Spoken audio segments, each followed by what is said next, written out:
go upright, our liberty so we love honor and liberty is strong. In a dance of colors and threads, Blessing weaves her story. Each stitch a testament to her strength and glory. Her hands may tremble, but her spirit shines bright. In her art, she finds solace.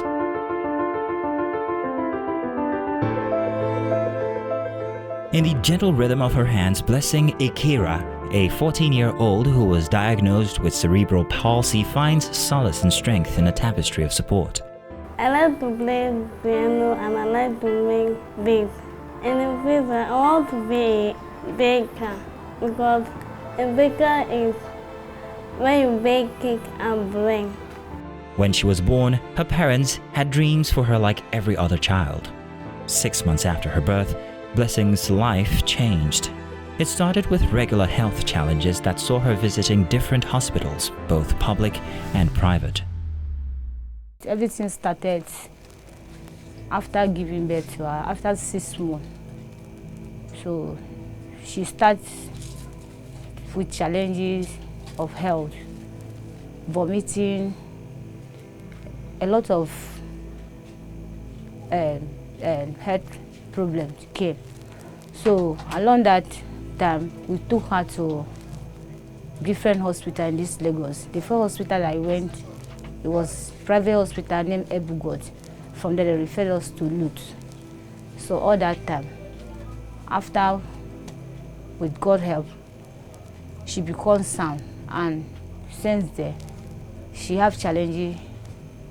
Like the doctor said that maybe too much of injection that caused that. But what really happened to her as of that time, she was having a convulsion. Sometimes she will have convulsion. When we took her to the hospital, they said that there's no blood. 2 weeks after they give blood to her, when we bring her home, she started again. We went back. So we keep on moving until the challenges stop. But then she cannot walk. She cannot even sit as of that time. Her journey is one of pain and sorrow, but ultimately of triumph over adversity. She is just one among over 2,000 cases of cerebral palsy discovered annually in Nigeria. According to Health View, cerebral palsy is the most common lifelong physical disability worldwide. Some 18 million people of all ages are affected by it globally. Discrimination and lack of support are commonplace for caregivers of cerebral palsy patients in Nigeria. Many parents face abandonment by family and friends, and this is also the case of Mrs. Joy Ekeari, Blessing's mother. She is a factory worker who struggles to make ends meet. She later lost her job while trying to care for her daughter. Blessing's father, a driver, had to abandon his means of survival due to incessant spending on mechanical problems. The family struggled, but their support for little Blessing was unwavering.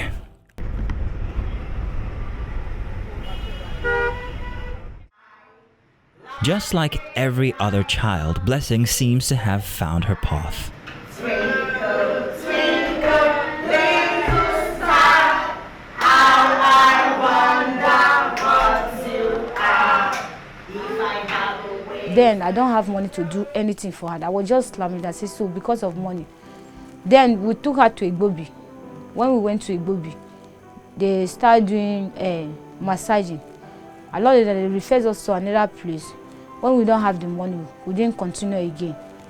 So after that, I was just complaining. One day I sat outside, I was just complaining with my friends. Say, because I don't have money now, my daughter will remain like that. I don't have any money to take her to anywhere or to hire any therapy.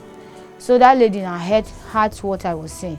She said, who's your my daughter? I said, Blessing. She said, oh, I'm not the one that have that child. I said, yes. He said, she's working in specialist school, that I should know that she will help me. And talk to these people, maybe they'll allow me to take her to there. That is how I locate that very place. That's a place of liberty. The process of addressing the barriers and providing access to quality education to meet the diverse needs of all learners, especially kids like Blessing, should not be as difficult as it is. If this is the case for Blessing Ekeari, who resides in the heart of Lagos, then what is the fate of Nigerians with special needs who live in remote villages? According to research from the College of Medicine at the University of Ibadan, many parents in situations like the Ekeari family find themselves choose to keep their children away from school. These reasons include not having enough money, being afraid of how others will treat their child, and believing their child can't learn. This is painfully clear when we look at available data on Nigerian children with cerebral palsy. In a study by the University of Ibadan that followed 117 children with cerebral palsy who should be in school, only 46 were attending school. Shockingly, just 9 of them are in schools specially designed for children with cerebral palsy, while 37 struggle in regular schools. This means only 9 children out of 117 children are getting the support they need. 37 are in the wrong place, and a staggering 71 children are being denied the opportunity to learn altogether. According to the United Nations Sustainable Development Goal 4, countries must ensure inclusive and equitable quality education and promote lifelong learning opportunities for all.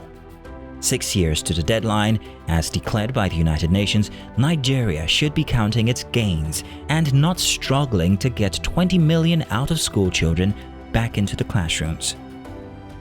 If Blessing Ekeari, like many others with similar conditions living in Lagos, battle to find a suitable school that caters to her needs, how then does Nigeria attain the UN Agenda on SDG 4 by 2030, which directs all nations to ensure that all girls and boys complete free, equitable, and quality primary and secondary education? The failure to address the educational needs of marginalized groups and lack of awareness about the SDGs hampers progress toward SDG 4. I don't know about social development goal. Mr. Adams' lack of awareness further highlights the gap, exposing a major challenge that poor awareness prevails. But whose responsibility is it to bridge that gap? Regardless of Mr. Adams' lack of awareness, he has contributed to achieving SDG 4 by seeking help from philanthropists and concerned individuals just to provide quality education to kids like Blessing Ekeari, whose parents cannot send their wards to school. How can the government support the private sector in actualizing Agenda 2030? Since the establishment of this school, there has not been any support from the government, be it federal or state government, no. Except of individuals that comes around to donate to the school. We need support from the government.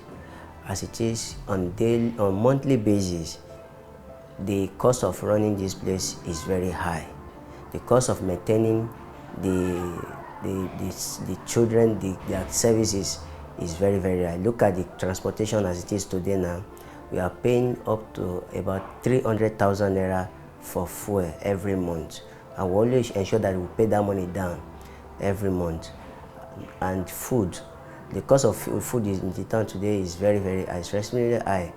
We are spending over 300,000 naira for food, for feeding alone. Apart from the donations we get, a bag of rice today is about 80 to 90,000 naira, and we consume a bag of rice every month. So looking at the cost of living in the society today, we need support from the government. From dedicated speech and physiotherapy sessions to playing musical instruments, Blessing has been blessed at the place of liberty.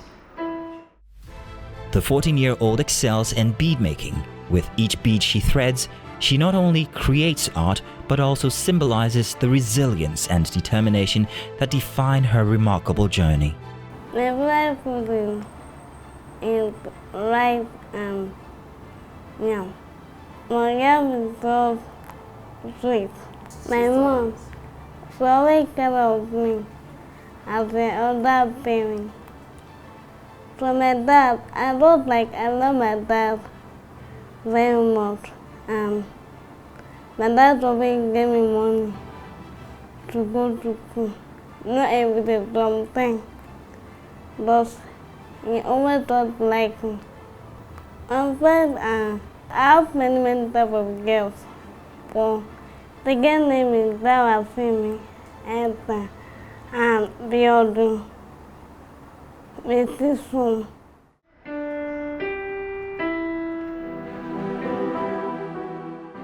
Blessing Ekeari is certainly not alone on this journey. Maceeda Ismail, an 8-year-old with Down syndrome from a middle-class background, was among the first students enrolled when the school opened. She was initially facing challenges in expressing herself due to limited communication skills, but she has since made progress with the aid of speech therapy and engaging in various activities such as photography, as well as arts and crafts.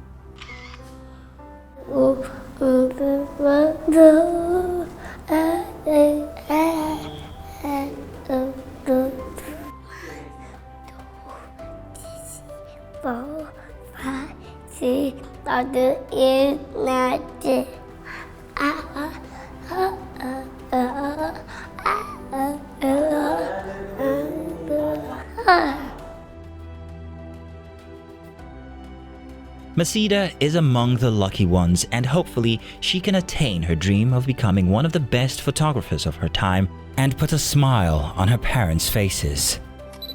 Maceeda's journey mirrors Blessing's. Through therapy and engagement, they have both discovered their talents and dreams. There is an urgent need to provide adequate social support services and optimal education opportunities for young Nigerians. To achieve this, public and private sector partnership is key. Data. The key to progress remains elusive. Without it, how can we fulfill the promise of inclusive education? If in 2024, Lagos, the richest, most developed, and most educated state in Nigeria, cannot account for Blessing Ekeari and Maceeda Ismail, then we are far from achieving the UN SDG 4 on inclusive, quality, and equitable education.